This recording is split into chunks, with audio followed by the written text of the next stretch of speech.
be that much more important, and that's why it plays a very important role for trying to get those mass influencers engaged. Another thing, by the way, that we found, and this was a little surprising, is how much mass influence varies from industry to industry. So, for instance, when we look at the same share of impressions number, but only look at consumer electronics, the people who are mass influencers about consumer electronics, that means they are making posts on Facebook and Twitter about consumer electronic products. What we find is Facebook is a little less important, and as I mentioned earlier, Twitter in this case is much more important. Still not obviously as important as Facebook, but as we look at this data and as we work with our consumer electronics clients, this is the sort of data that allows us to help them focus their efforts on the channels where mass influencers can be found.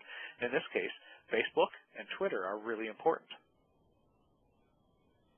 We also know, if we look at the population in general, that the influence posts, these are those other social channels like blogs, forums, ratings, and review sites, that is pretty well spread and evenly spread. So if you add those last two bars, the blog comments and the blogs, you get that 40% of all peer impressions are made on blogs and blog comments.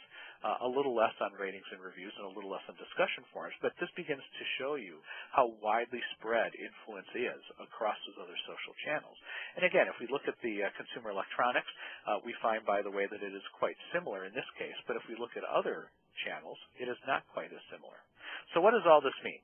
Since we only have 20 minutes here, I'm going to wrap up very quickly here, which is you need different strategies for each type of influencer. You need to know where they fit in your marketing. Where is awareness important? Where is preference important? And then have different strategies, because what you can't do is have one influencer strategy. You need different strategies for the social broadcaster, the potential influencer, and the mass influencer. Secondly, begin to budget for those social impressions that are created around